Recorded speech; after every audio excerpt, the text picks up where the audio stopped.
Umukit ng kasaysayan ang 3x3 team na Taho Story matapos na maibulsa ang kampeonato sa 2024 Yunnan 3x3 Circuit de Hong's Top 3 na ginanap sa China.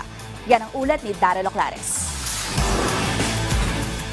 Pinagharian ng pinakabagong 3x3 team na Taho Story ang 2024 Yunnan 3x3 Circuit de Hong's Top 3 na umarangkada nito lamang linggo. Sa pangunguna ni Head Coach Anton Altamirano, binubuo ang kupunan ni Louis Vegel, Mikey Macabalog at American imports na sina Marcus Hammonds at Billy Baptist. Sa pool play pa lamang agad na nagpakitang gilas ang Taho Story na naipanalo ang dalawa sa kanilang tatlong laro para makuha ang top seed sa Pool A at makapasok sa quarterfinals. Mula noon, tuloy-tuloy na ang panalo ng Taho Story patungong championship game kung saan nila dinomina ang Kuala Lumpur sa score na 21-11.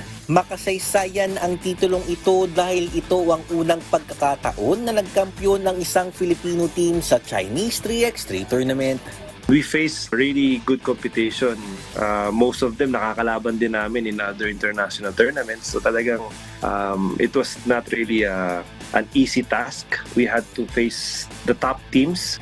Ayon naman kay Macabalog, bagamat maikling panahon lamang ang naging paghahanda ng kupunan, hindi naman umano naging problema ang team chemistry. Lahat naman kami naglalaro na ng 3x3. So, ang bilis namin nag-gel as a team. Kaya ang ganda rin nung kinalabasan nung namin strategy as going to the championship. Samantala, sinisigurado naman ni Taho Story team owner Jude Espinas na patuloy ang kanilang suporta para mas mapalawig ang 3x3 basketball sa Pilipinas.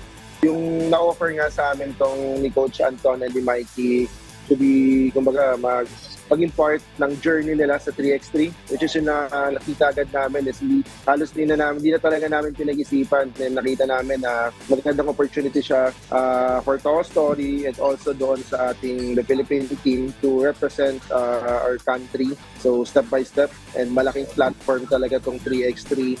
Daryl Oclares para sa Pambansang TV sa Bagong Pilipinas.